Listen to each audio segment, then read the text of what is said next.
Bonjour mes petits loups, on se retrouve pour une nouvelle vidéo. Aujourd'hui, on va faire une crème raffermissante, protectrice, nourrissante et réparatrice. Oh, c'est pas mal quand même déjà, aux 5 fleurs. On va voir tout de suite ce qu'on utilise ensemble.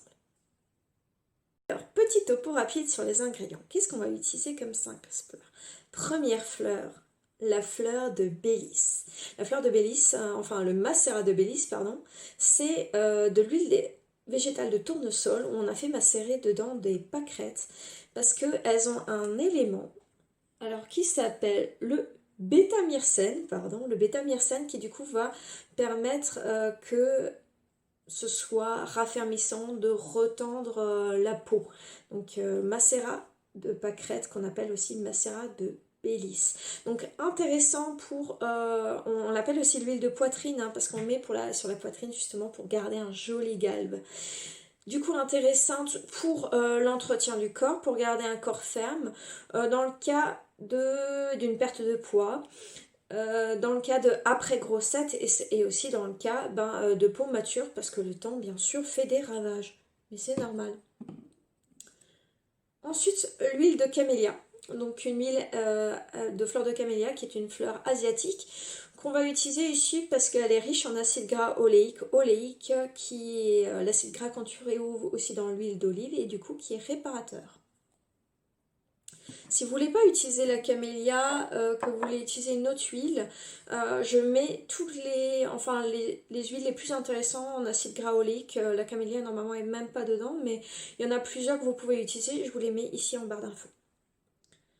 Ensuite, troisième fleur, parce qu'en fait on va utiliser l'olive protection qui est un super émulsifiant mais qui est un peu instable et qu'il faut stabiliser avec une cire. Et moi plutôt que prendre la cire d'abeille, j'ai pris une cire de fleurs, donc il y en a à la rose, il y en a au jasmin. Moi j'ai du mimosa, je vais utiliser le mimosa. Je vais aussi utiliser la fragrance pétale de rose, quatrième fleur, même si bon d'accord c'est un peu de la triche. Mais le truc dont je suis particulièrement fière que je veux vous montrer c'est ça. Alors là, le flacon il est transparent, hein, il n'est pas rose, hein, il est transparent. Et ça vous savez ce que c'est? Ça c'est une infusion d'hibiscus. Donc j'ai pris de la poudre d'hibiscus, on peut faire avec les fleurs aussi. J'ai mis dans l'eau, j'ai fait comme une tisane et après j'ai filtré. J'ai aussi mis un conservateur. Hein. Et du coup, ça me fait, vous allez voir, une lotion qui est rouge rubis. Et en fait, je voulais l'utiliser pour voir si ma crème se teinte en conséquence. Et l'hibiscus aussi, qui est bon pour la peau, qui est bon pour les cheveux. Du coup, voilà, c'est le petit ingrédient particulier. J'ai hâte de voir la texture parce que l'olive protection, je ne l'ai jamais utilisée. La cire de mimosa non plus. En plus, la cire de mimosa, elle est un peu... Bon, là, vous voyez peut-être pas, mais... Oups, elle est assez foncée comme ça. Elle est foncée. Du coup, à voir quelle couleur on obtient, mais j'ai vraiment hâte de voir. Allez, c'est parti, on va en cuisine. Alors, pour la phase huileuse, c'est parti. Je mets mon bol, j'appuie sur tard. Du coup, je vais commencer par mettre ce qui est les huiles. Donc, pour l'huile, je vais commencer par la camélia où je vais en mettre 12,5 grammes. Alors, bon, là, je peux le mettre entièrement sans problème.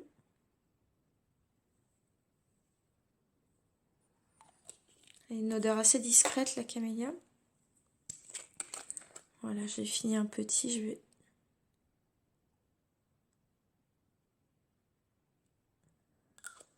Voilà.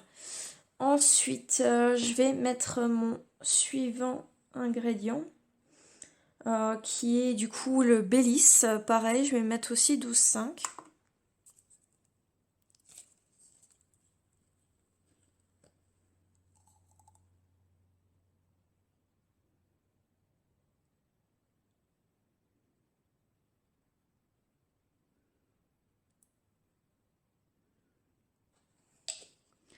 Voilà.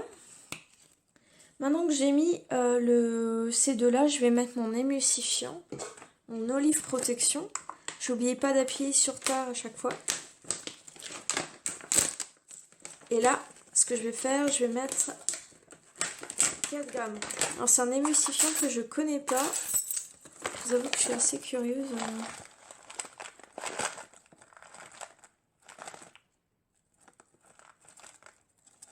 De voir ce que ça va donner. Voilà. Ok. Donc j'ai mes 4 grammes. Et j'ai encore un ingrédient à mettre dans ma phase huileuse. C'est mon 1 g de cire de mimosa. Voilà, je vous avoue, la mimosa, je l'aurais jamais pris par moi-même. Mais c'est quelqu'un que je connais qui l'utilisait pas. Et qui me l'a donné. C'est une odeur assez particulière. Et je suis assez curieuse, pareil, de voir comment ça influe.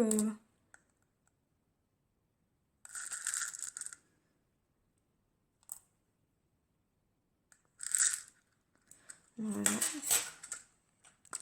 Et je vais mettre tout ça au bain-marie, c'est parti.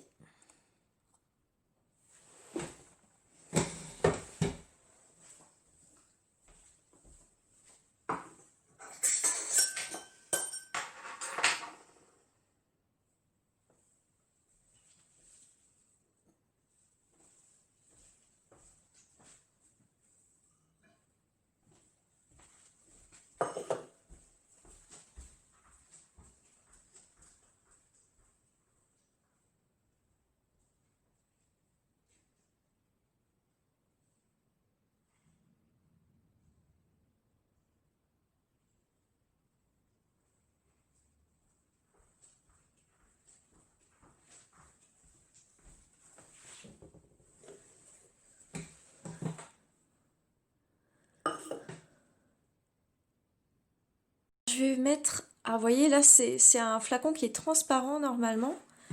Je vais mettre ma lotion d'hibiscus, enfin mon infusion d'hibiscus, pardon. Alors, c'est facile à faire, hein, c'est vraiment, comme je vous disais, on met la plante dedans, comme pour un thé, et on attend. Alors, 19,2. C'est un rouge magnifique, j'adore.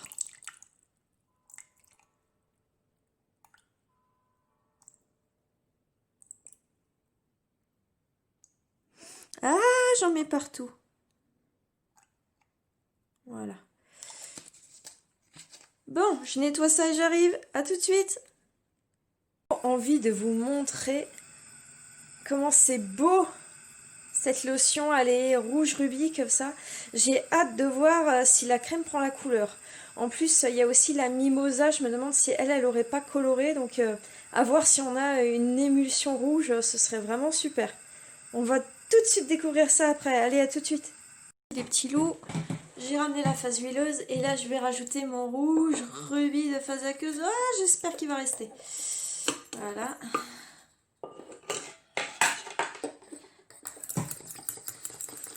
Ah, il y a bon espoir quand même, hein.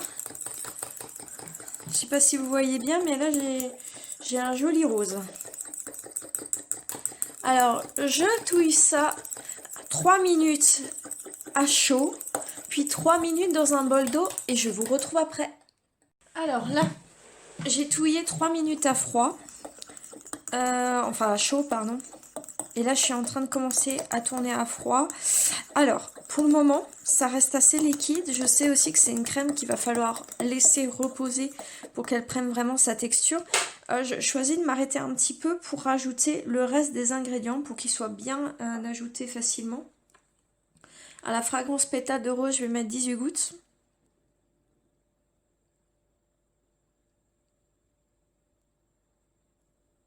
Ok. Et je vais aussi rajouter mes 10 gouttes de conservateur Coast Guard aussi. Voilà, parce que le conservateur, si on n'a pas, ça va pourrir. Alors pour le moment, c'est un peu déconcertant parce que c'est resté 1, 2, 3, 4, 5, 6, 7, 8. C'est resté liquide assez longtemps. C'est en train de se changer en crème. Je pense que ça va encore changer. Je vous retrouve une fois que tout ça est fait. A tout de suite. Pour le moment, je ne vous cache pas que c'est resté assez liquide. Enfin, liquide. C'est comme un lait pour le moment. C'est vraiment comme un lait, mais c'est étrange parce que je me suis mis une petite goutte sur la main et par contre c'est extrêmement couvrant. Donc je vais le mettre au frigo et on va voir comment ça change avec la température. À tout de suite. Alors les petits loups, c'est moment de vérité. Je sais pas si vous aviez vu, avant on avait quelque chose de fluide, qui bougeait même, hein, comme un lait. Là, ça bouge plus du tout. On a une jolie couleur. Ah ça, je suis vraiment contente de la couleur. Maintenant, je sais pas niveau de texture.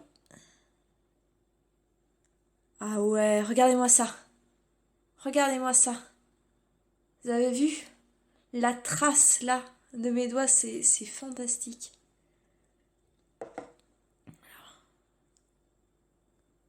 Ah ouais. Alors là, on est sur de l'hyper nourrissant, les amis, hein. Alors, je vous en parle tout de suite après. Je change de plan. Voilà, je vous retrouve. Donc, comme on a vu avant, c'est comme ça. Voilà, c'est, c'est pas solide, hein. C'est pas un beurre, ça s'enlève tout de suite quand on met le doigt, mais ça a cette forme d'onctuosité comme ça. Alors, qu'est-ce que je peux dire de cette crème? L'odeur, c'est marrant, j'ai beaucoup utilisé la fragrance rose dans plein de produits, mais là, elle sort vraiment différemment. Elle sort comme si elle a un côté cocooning, un côté lacté comme ça.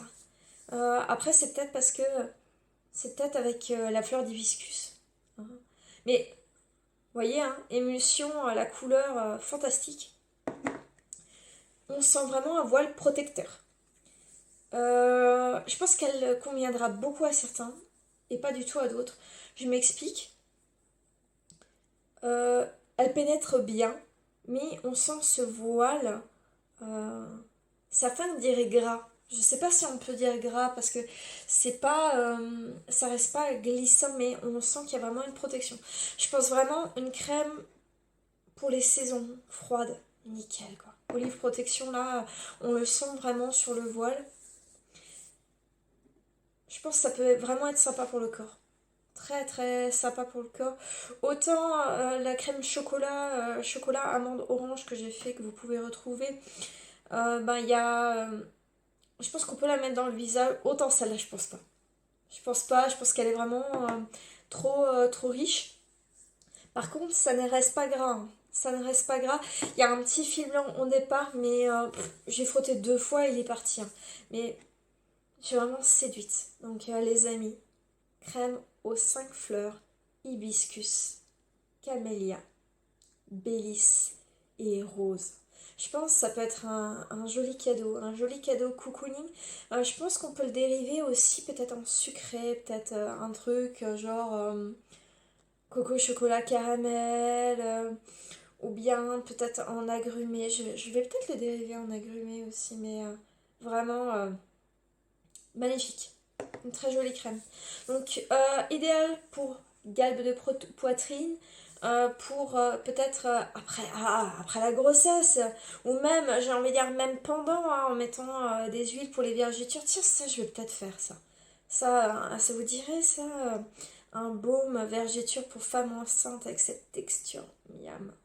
Vraiment super. Donc voilà les petits loups, c'est tout pour aujourd'hui et pour cette crème, j'en ferai sûrement d'autres. Là en ce moment avec le confinement j'ai vraiment envie d'en faire tout plein.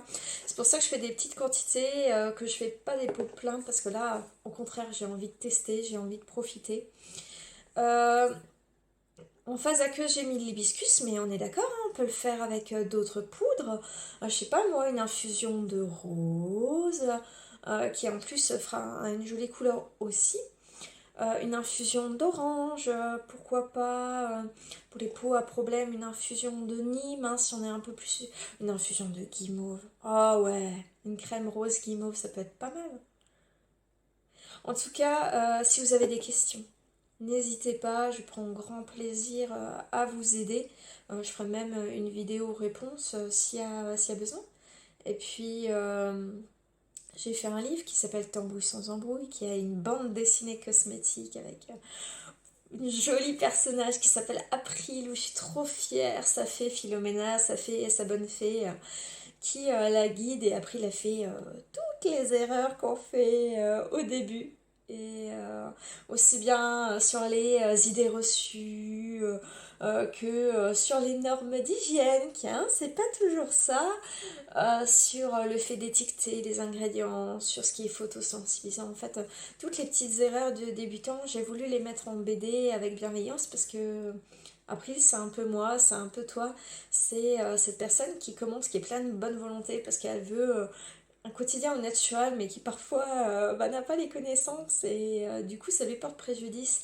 Et pour que tu ne sois pas mis en danger dans ta pratique, et pour t'apprendre les choses avec bienveillance, ben, j'ai fait ce livre.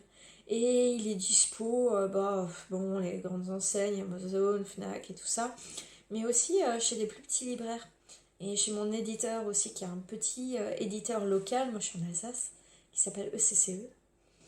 En tout cas, si tu veux le découvrir, je l'ai même vu en format numérique quelque part sur internet. Donc voilà, n'hésite pas. Gros bisous à toi, prends soin de toi, fais-toi du bien. Bye bye!